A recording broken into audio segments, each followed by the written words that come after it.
Okay, broadcasting live on January the 2nd, 2025, although by the time you see this, it won't be live anymore, it'll be recorded. Um, and I had a plan to do this last week. In fact, I was planning on doing it on Christmas Day, but life stuff happened and it all kind of fell through, so I ended up getting delayed by another week. I promised a couple of weeks ago to talk about the BITE model, BITE, Behavior, Information, Thought, and Emotions, developed by Stephen Hassan in regards to cult behavior. And I didn't get a chance to do it in the previous video because I had another topic on hand for that one. And I also knew I was going to need a little bit of notes for this one. But what really helped me out in developing this video, I'll post a link to it in the video description below, is that on Stephen Hassan's website you have a quiz you can take, and it's not a yes or no question type of situation. It falls somewhere into the category of strongly agree, strongly disagree, well, no, it's not strongly agree and disagree, it's frequently, sometimes, never, that sort of thing.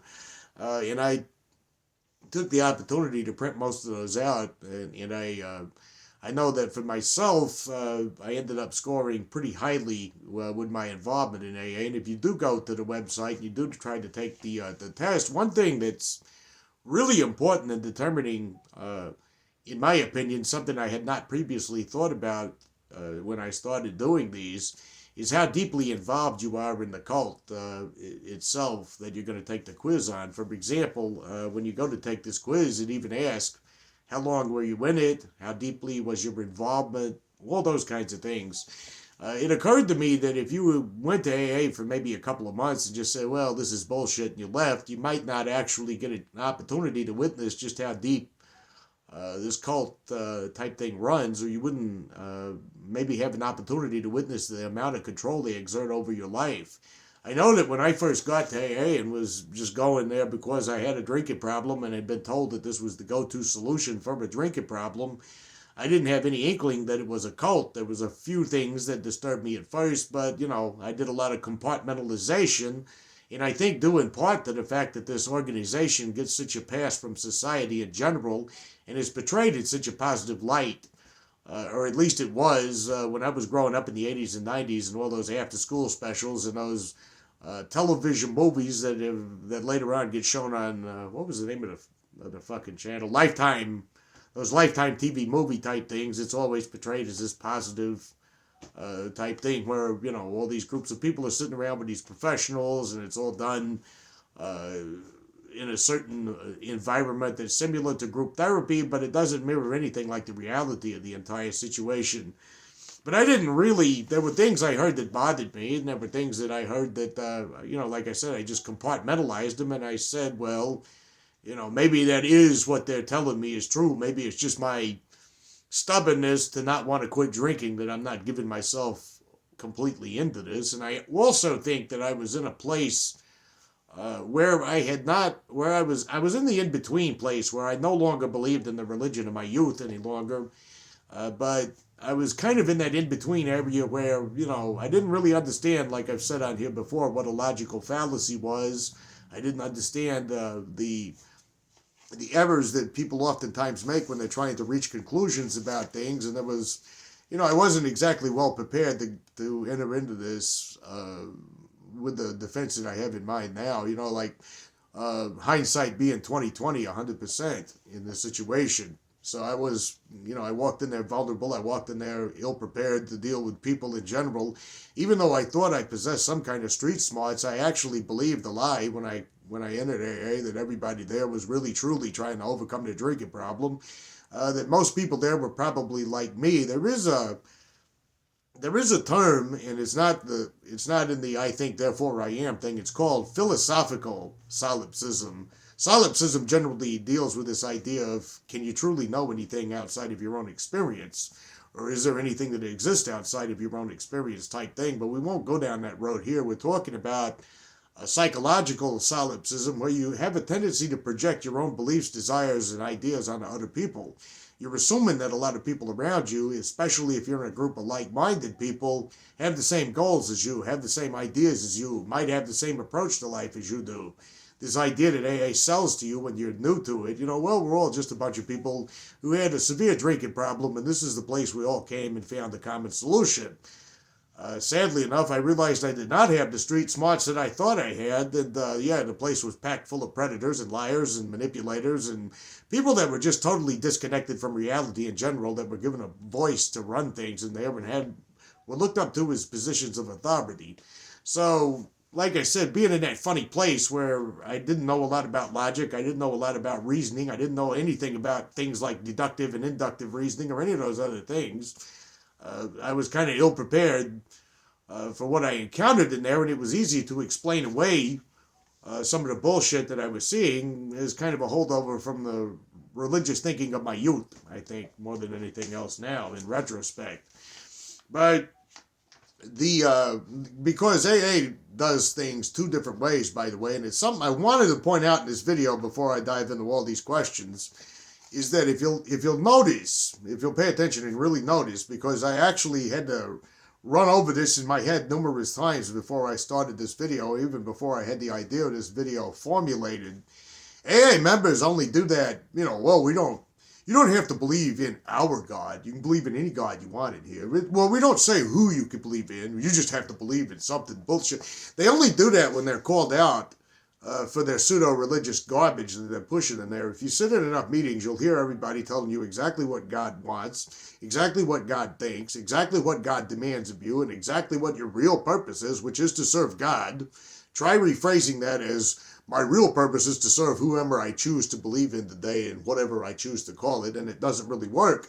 But when you point all this out to them, when you point out that the rooms are full of dogma, the rooms are full of absolutes, the rooms are full of dictates, then they'll tell you, well, we just mean whatever God you want to call it. Well, what if I don't want to call anything a God? What if I, but on the flip side of the coin, if you say, well, I'd like to do this for my family, or I'd like to do this for my loved ones, they'll tell you, oh, no, you can't do it for that. You got to do it for yourself. You can't do it for that. So if your higher power is your children, or your higher power is maybe a loved one or something like that, and that's what you're going to call God, that doesn't work in their cult religion. It's very obvious with this contradictory bullshit what is going on here, but that's one thing that makes AA very tricky to pin down, in my opinion, because they talk out of both sides of their ass and they try to have an excuse for everything. So, if you're questioning them about the religious dogma, they will say, well, no, you don't have to believe anything that we tell you to believe. You have to come to your own understanding of belief, and you have to do these. But if you're sitting in meetings long enough, or if you have a relapse or something falls apart in your life, then they'll tell you it's because you didn't obey God, meaning their God. So, let's dive right into the bite model itself. I had to print out this quiz, and you couldn't actually print the quiz. I had to copy-paste the questions. It's a good thing, for a second I couldn't get the copy-paste function to work, and I thought I was going to have to take a pen and paper and write it all out, and I don't miss school days at all in having to do it like that, so thank God for modern technology. But like I said, it's a framework developed by Stephen Hassan. You can go to his website to describe the methods used by authoritarian groups, including cults, to control individuals. BITE, as I've already said, stands for Behavior, Information, Thought, and Emotional Control. And the model outlines how these groups manipulate and dominate their members, and it goes into those four categories: behavior control, which is the regulation of an individual's physical reality, dictates how and where members can associate. Now here it goes on further and says where members live, but that's not always a strong criteria. You also got to remember that AA has the support of the United States government, or whatever country you might be watching me from. It has the support, usually, at least I know in this country, I can't speak for all the other countries, it has the full support of the government behind it. It has the full support of the treatment center monopoly that's established in this country. It's managed to worm its way into the public consciousness in regards to how you treat addiction. And it's, those kinds of things are already behind it. So it might operate a little differently from some cult like the cult of Julius Christ. And yeah, there was a guy named Julius Christ. He started out as Brother Julius, then he became Julius Christ. He was located in Connecticut. Matter of fact, some of his followers were mixed up in murder and sex crimes and kidnapping and mutilation and all those other things, and the cult was called The Work. Yeah, where have we heard that one before? The Work.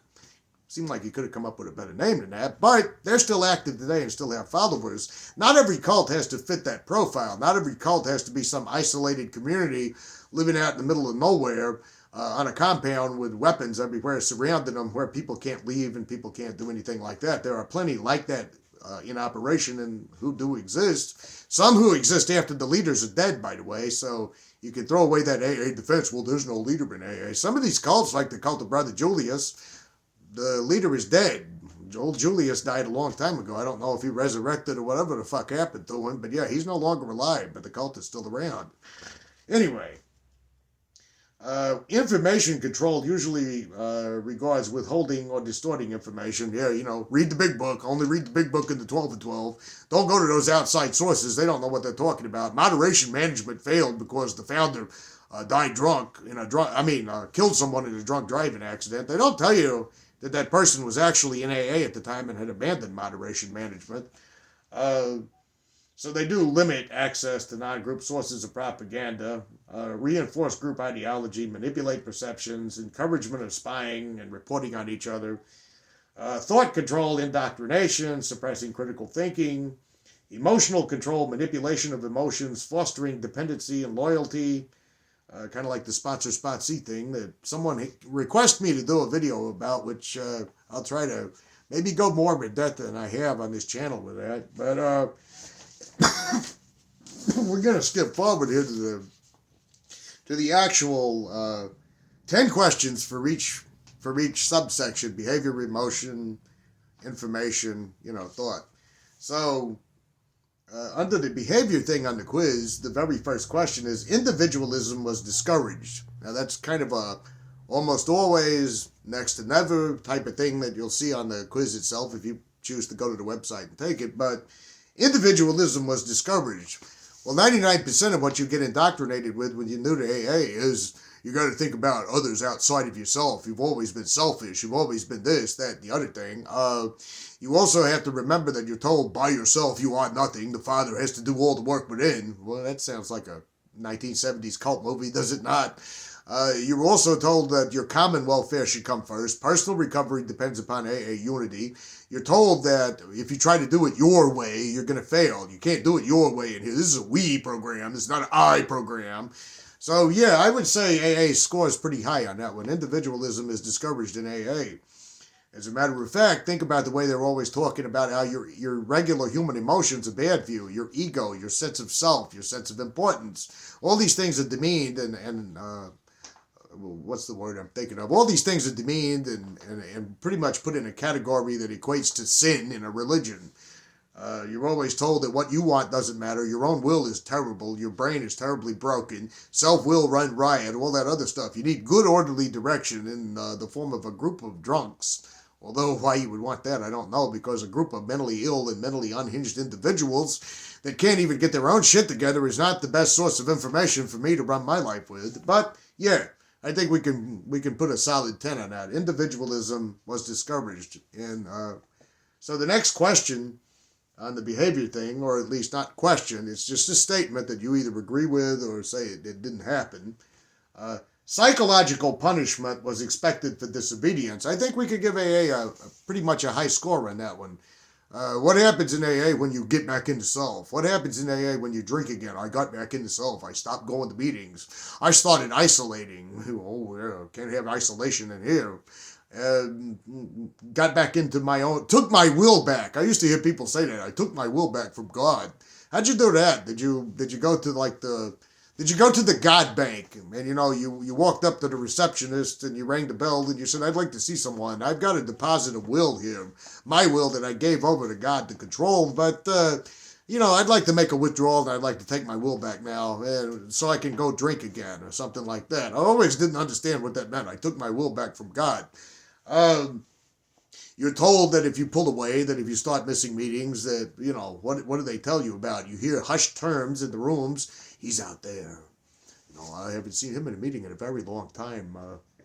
I heard he's out there, So, psychological punishment is expected for disobedience. Well, why don't we just take the quote from the AA Big Book itself, which it says, unless each and every member of AA conforms to our way of life, they almost certainly sign their own death warrant.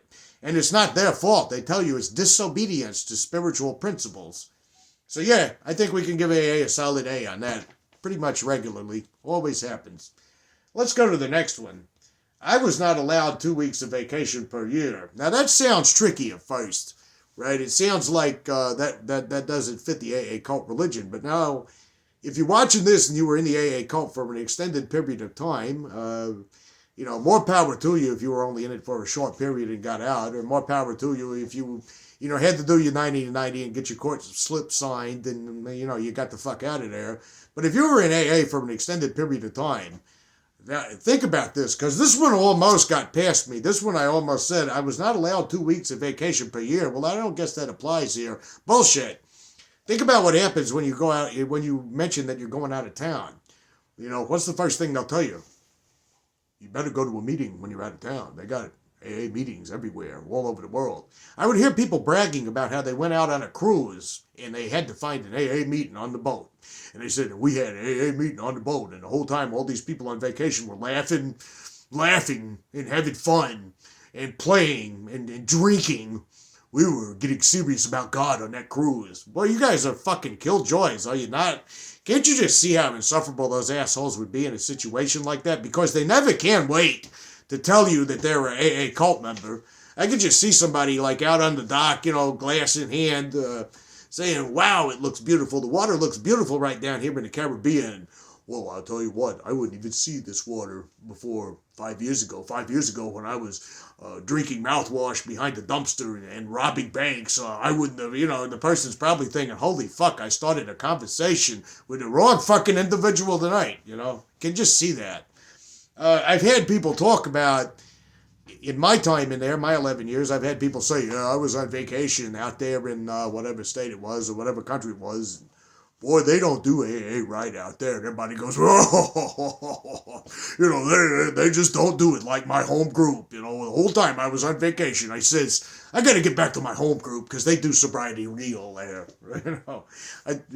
Just bullshit. I thought God was everywhere and commanded all the AA groups, but more horse shit.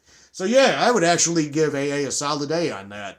In spite of the fact that first I wasn't convinced of that, but no, you're never allowed any vacation. You're never allowed any time off. You have to go to an AA meeting before anything else because the cult comes before everything else. I've had people say, my son wanted me to be at his high school graduation, and I was there, and he got his diploma, and I put my thumb up, but he'd better understand I had to get to my AA meeting. Or a really heartbreaking story I was told about a lady who had to undergo an emergency procedure for a medically induced abortion because of an ectopic pregnancy. And when she called her mother for emotional support, her mother said, well, I'll talk to you about this after the meeting. So yeah, you don't get any vacation time in AA. You got to live, breathe, and sleep and eat the cult 24 hours a day, 7 days a week. Number 4, I think we can possibly, maybe, it would be a stretch on this, but it says, I was unable to get the regular sleep I wanted. Well, I know that would be kind of a stretch to talk about the meetings that stretch late into the night, the late night meetings, the way you were encouraged to go to 2 and 3 meetings a day, but I don't think we can score AA on that one. I can't honestly remember a time when someone tried to fuck me out of my sleep. I mean, anxiety did, unless I was drinking myself into oblivion, it could pass out, but I'm going to have to say that one doesn't apply to AA. Number 5, this is the behavior section. We're going to get to the others soon. Strict rules and guidelines regarding sex and sexuality were in place. Absolutely 100%. AA has an almost anti-sex attitude when you think about it. I had a sponsor, one of the worst 13-steppers in the program I might add, that would say, well, before you do anything, you have to invite God into the bedroom. Well, God's a weird fucking pervert if he needs to watch my sexual activity or watch what I think about or watch what I do in regards to the bedroom. No, don't need to invite him into the bedroom. I don't want a threesome if I'm with a girl or whatever. I don't need God to watch me in the bedroom. You have to do a sex inventory. If you don't admit to the fact that you did something horrifying in your sex inventory, they'll say you're lying. Behind every skirt is a slip. All of this bullshit. They have a weird, bizarre relationship with sex. They're very puritanical. They're very judgmental. They're very anti-sex worker. They're very consensual sex if you've been in the program less than a year. But they turn around and engage in all kinds of horrific activities, and it's okay when they do it because they got double-digit sobriety. You know, God forbid you talk to another member of the opposite sex or the same sex, depending on your orientation. God forbid you enter into a relationship with anybody, talk to anybody. They'll twist it around and make it some bizarre psychosexual Freudian drama in your fucking step work. And they won't ever think about the fact that human beings do need connection. Human beings seek intimate connections. There's nothing wrong with that. The fact that they try to control your sex life ought to tell you everything you need to fucking know about these bastards. So, next one. I was not allowed to publicly question any group policy. I don't even think I need to do too much on that one. Try disagreeing with the mainstream group in an AA meeting. Try disagreeing with an old-timer who just shared a certain thing. Try saying you don't agree with everything in the big book. Try saying any of those things, and yeah, I think that question answers itself. Number 7. I was not allowed to make major decisions independently. No major decisions the first year you're in here, but you have to change people, places, and things. When they say change people, places, and things, what they really mean is you got to get rid of everybody in your life and just sit in a cult. And yeah, no relationships either. But you can't make any major decisions for a year. You just got to live in the cult. No geographical relocation. If you got a job offer paying $80,000 a year and it was across the country, you can't take that because you don't really want $80,000 a year. You want a geographical cure, and wherever you go, you're going to take yourself with you. Which is, by the way, bullshit. A change of scenery can do people a lot of good. But again, what do you expect when you're dealing with an outdated fucking cult religion like this one? Number 8, I have felt exploited financially. As a whole, there is an internalized pressure to put a dollar in the basket. I remember one AA group deliberately banned court-ordered people from coming there because they wanted people who were real about getting sober. And when all the court-ordered people stopped coming and the group started not getting much money, they let them come back. But they didn't stop. It didn't stop them from throwing a temper tantrum every time the basket was passed around and it wasn't full of cash. Sponsors take advantage of sponsees all the time with that sort of thing. I mean, I had a sponsor who did it. I had a sponsor that I saw did it. But I can't really give AA a solid A for that. I mean, the old-timers can steal out of the basket, and yeah. You're kind of expected to give. You're expected to give your time. You're expected to give rides to unhinged lunatics disconnected from reality if you have a vehicle. But overall, I'm not going to rate them a solid A on that, but I'm going to say somewhere in the middle because you don't really have much independence in there. Plus, they try to control you if you get a job or anything like that. Have you ever heard them say, I was doing good. I was working the steps. I had a sponsor. My sponsor told me no relationships, not even maybe forever. And I got this high-paying job. And I met a beautiful, intelligent woman, and we started going out, and everybody's sitting there, can't wait for this, can't wait for the end, folks. The part where he says, and then I started drinking again. And then I knew God wanted me to sit here in this fucking crummy room with all you shitty, low-life assholes the rest of my life. Can't have a career, can't have a job. So, yeah, I would say, I would put an A on that one, I guess, even though I wouldn't quite say it's out in the open up your wallet, 10% tithing, that kind of thing. Number 9, regarding group actions, the ends always justified the means. Oh, 100%, absolutely. When you get there, you're told you don't really even have to believe in God. You just have to believe that I believe. That was the weirdest con artist trick that I ever saw in there. Do you believe that I believe? Well, I mean, I believe a lot of crazy people believe all kinds of crazy shit. It doesn't make me convinced that I want to follow them, you know?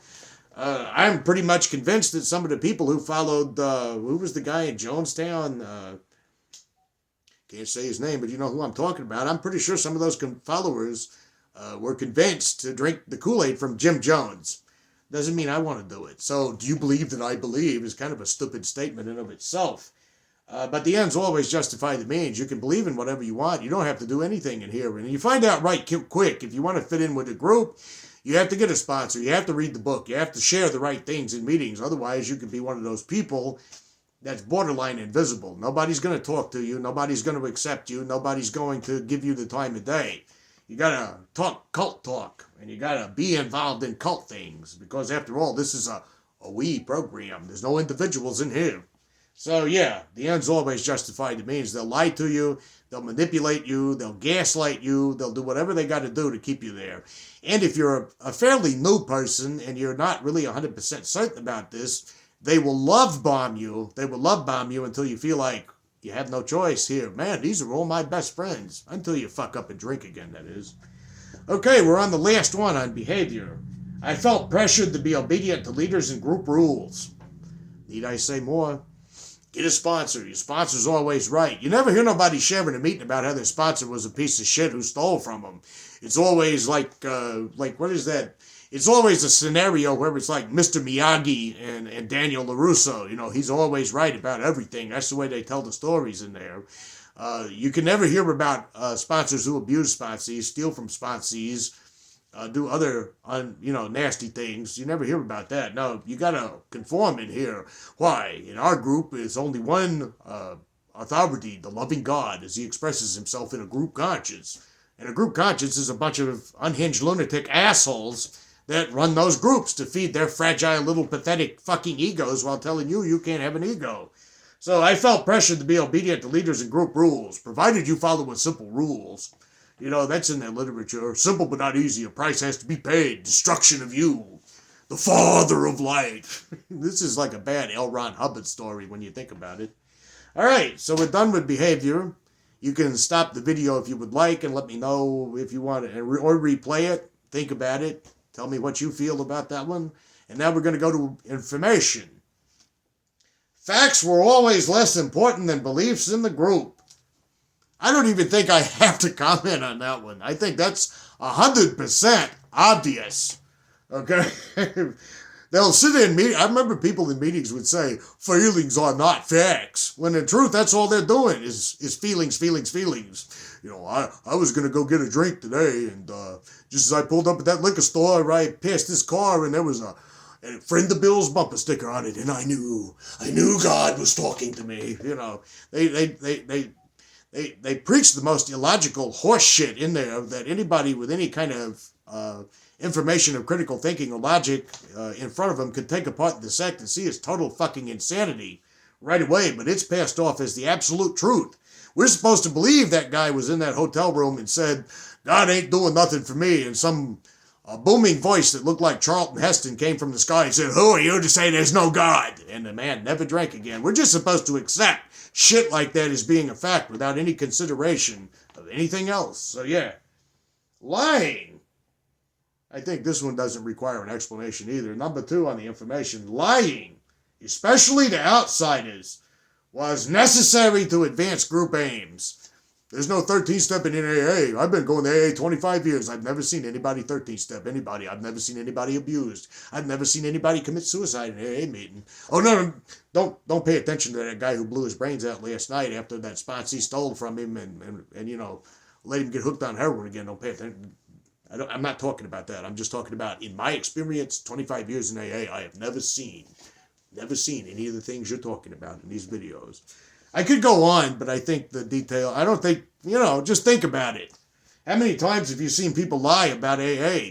How many times have you seen creepy old-timers talk about how they're just there to help another alcoholic and be humble today, and it's all about humility and no ego, and, God is in charge of everything while they're stealing out of the basket and preying on vulnerable, defenseless individuals? So, number 3 sort of follows. Telling lies was necessary to protect the leader in the group. Carla Breda murder case, go look it up. Number 4, recruitment always involved lack of informed consent. Not conformed. Recruitment always involved lack of informed consent. Now, I can state the obvious about people who are sent there via treatment and they're pressured and bullied by the system that exploits people with addiction problems. But I could also talk about the fact that when you get to AA and you want to quit drinking, you quickly are told that if you want to be a member of AA, a good productive member of AA, you need to do these things. And time again, we've seen people not do those things, and all those people are dead. They're dead or in jail or drunk. Every single one of them. Nobody ever walks away from AA. Nobody does it. So yeah, you're given a bunch of lies. And you're kind of not really given an informed consent. Nobody sits down with a piece of paper and says, look, all this stuff in this book was just kind of pulled out of thin air back in the 1930s from a couple of dudes that was in a cult that supported Adolf Hitler and said Hitler was a gift from God. And they just made this shit up after stealing some stuff from that group, the Oxford group. And yeah, there was no 100 members at the beginning. There was about 40, and most of them didn't stop drinking. And oh yeah, by the way, they in AA Comes of Age, Bill W. said that they called over hundreds of people to get the bait for this thing because a lot of them didn't want to have nothing to do with it. And yeah, we're fabricating stories about miracles and all those things, but I'm going to tell you something. You're just going to love this way of life if you get in here because nothing else works. Nobody tells you the truth. Lying again. So that's the first 4 right there in information. Number 5. No contact with critics and former members of the group was allowed without permission. Permission doesn't need to be granted in AA because in AA, once you're out there, nobody's going to call you. Nobody's going to talk to you. They're going to pretend they don't even know who you are. Right after I left AA, really left it the last time, I can't tell you how many people, because I was still living in that little area of the city where I would run into them, they all cold shoulder you. They don't know who you are. If you call them up on the phone and you've been drinking, call us back when you're ready to get sober. We don't talk to drunk people. Even though our primary purpose is to carry the message to the alcoholic who still suffers. Oh yeah, it doesn't make sense. Nothing about this shitty cult does. So you're not explicitly told not to talk to people who are out there, but it just doesn't happen. They cold shoulder you. Unless they want to love bomb you and think they can trick you into coming back. If you go to an AA meeting and you say, oh, I haven't come to AA in about 3 or 4 months, I kind of miss AA and everything, then they'll love bomb you until they get you trapped again. Number 6, reading of any prohibited material was punished. Well, yeah. I mean, you don't have to get punished. You just have to get the social pressure going on in here, right?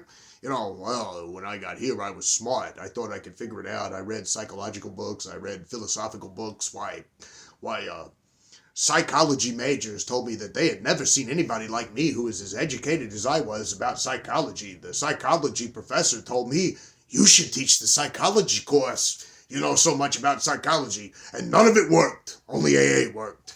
You don't have to necessarily have a rule in place where they tell you you can't read. You just get the social pressure, you know. Oh, when I got here, I thought I was smart. I had read a bunch of books, and I knew all the current events, and none of it could keep me sober. None of it at all. It wasn't until my sponsor told me you can't read anything but the big book for the rest of your life that I got sober. You have it over and over and over again. There's not anyone too stupid to get this program. There's a lot of people who are too smart to get this program, though. They think they're smarter than the big book. Okay, so yeah. I think we can put AA as an A on that one. There was extensive media production of propaganda, and doesn't have to be done by AA. They got society for it, so we can skip over that one. And they got a multi-billion-dollar industry and treatment for it. Number 8, spying on other members was encouraged. Well, again, it's not like really spying, because all you got to do is go to the meeting after the meeting and everybody talks shit about everybody.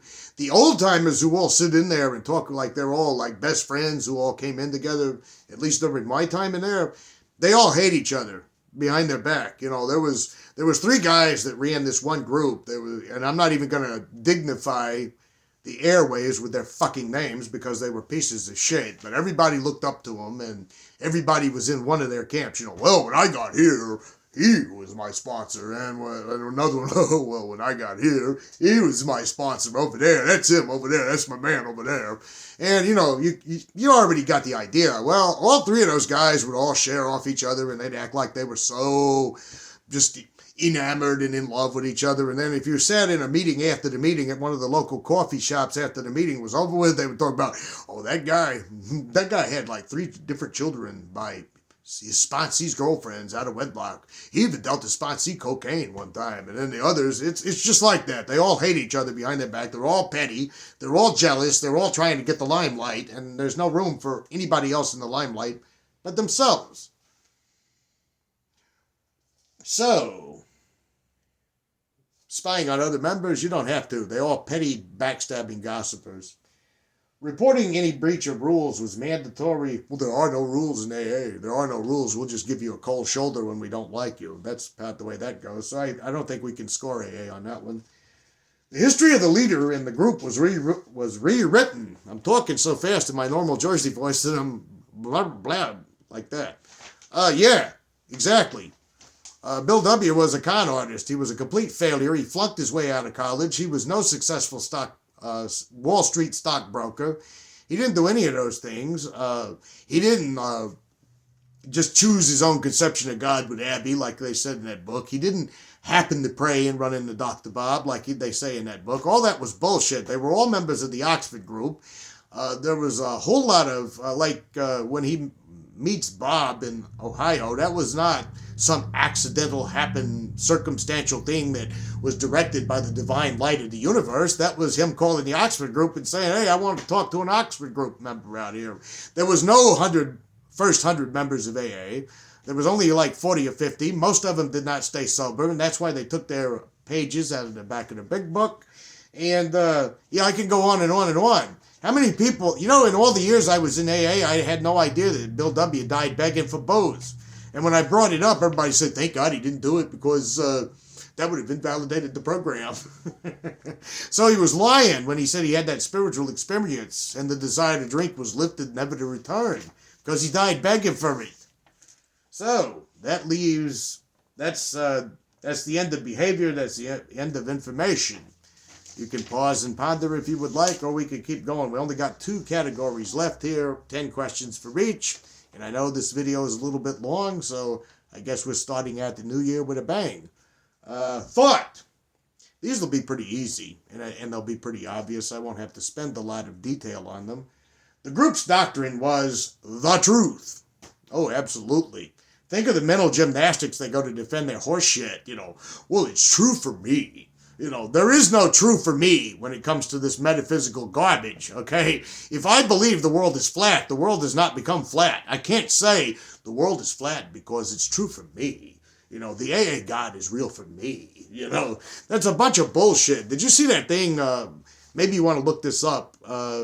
Some guy is paying a bunch of flat earthers to come down there to Antarctica at a certain time of the year when the sun is at a certain point. Because after all, according to the flat earthers, Antarctica is like a wall that just knocks the ocean water back, and none of them want to do it. Anyway, the group had its own special words to explain doctrine. You're not angry, you got a resentment.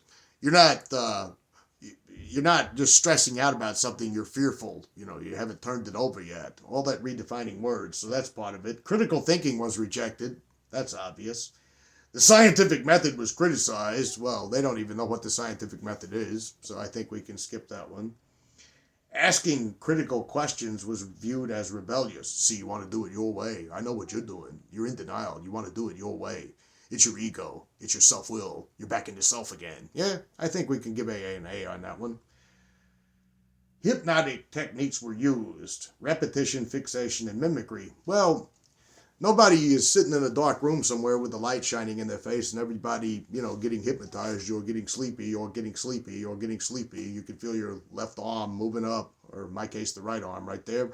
That's not used, but repetitive slogans, yeah.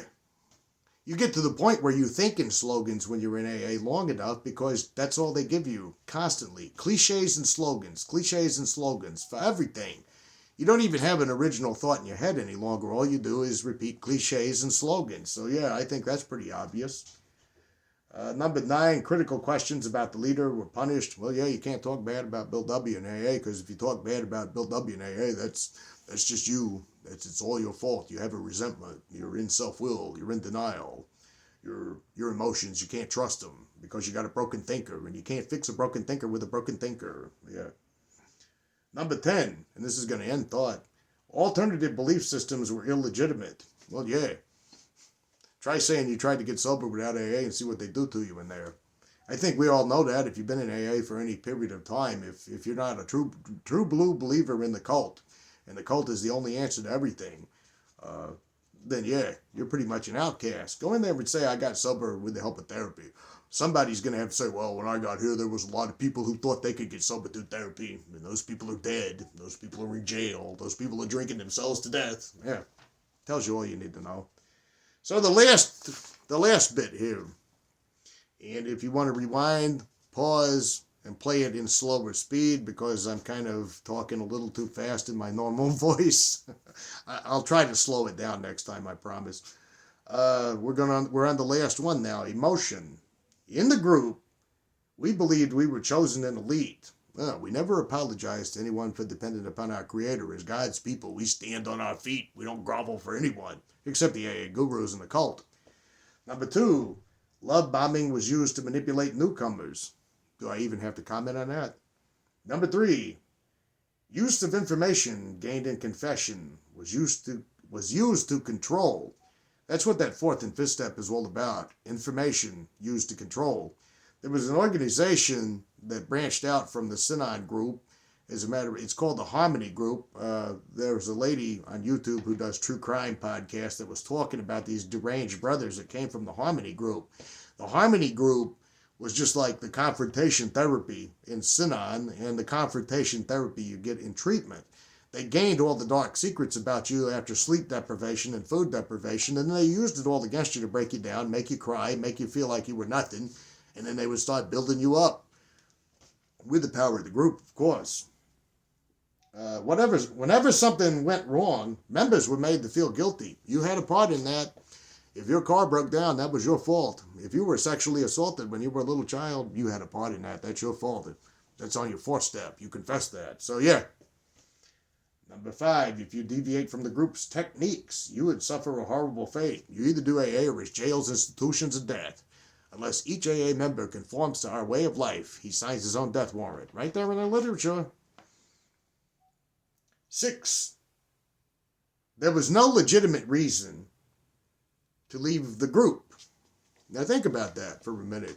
At first, I wasn't going to even include that in here or say it didn't work, but it hit me. Think about that really hard because AA scores really high on that one. You can't move on. You can't get better. You can't leave the group. You can't graduate. You can't say in an AA meeting, you know what, I haven't had a drink in 2 years now, and I think I'm going to take a step back and not go to as many AA meetings. Watch what happens to you. Jails, institutions, and death. There's no legitimate reason. You can't say, well, you know what, the drinking thing, that's over now. I want to kind of move on with my life. I want to do other things. I want to see the world. I want to do other things. Can you do that in AA? Can you really go in there and say, well, guys, it's been fun, but, you know, it's been a couple of years. I'm not going to drink again. Watch what happens to you. There's no legitimate reason to leave the group. It's a cult thing there. Number 7, I was afraid of being shunned by family and friends. Yeah, well, we all know about that one. I don't even have to comment on that one. I've already talked about it. You're out there. Number 8, I was made to be afraid of losing my spiritual salvation if I left the group. Yeah, because if you leave the group, you're back into self-will. Self-will run riot. You're going to drink again. It's jails, institutions, of death. God will stop doing anything to you, not because of God, but because you turned your back on God. So, yeah. Number 9, a range of phobias were used to keep people as members. Yeah, if you stop coming, you'll drink again. If you don't do a 4th step, you'll drink again. If you don't do a 5th step, you'll drink again. If you don't do everything we tell you to do in AA, you'll drink again. If you don't stay here for the rest of your life, you'll drink again. If you have a disagreement with a book, you'll drink again. And finally, there were threats of harm to self if one left the group. I just sort of repeated that in the last thing. If you leave the group, you're going to drink again, you're going to die. Jails, institutions, and death. Surely sign your own death warrant if you don't conform to our way of life. Yeah, I think I pretty much covered it all. That is going to bring us to the end of all these points about the bite model. I know I talk kind of a little bit faster than usual in my normal voice. I promise next time I'll slow it down a little bit. But if you have to, you may have to replay this video on a slower speed. But yeah, I had so many points to get to, so I just kind of was normal like I normally am on here. Like I said in the last video, I didn't try to tone it down. But yeah, I think that kind of covers it all. I'll give you a link to the quiz. And if you need time, you know, think about those points and ask if they applied to you or not. And yeah, chime in on the comments. Let me know what you got out of that. Did you kind of see that AA fits the bite model criteria? If you don't agree with me, let me know why. See you guys next week, hopefully.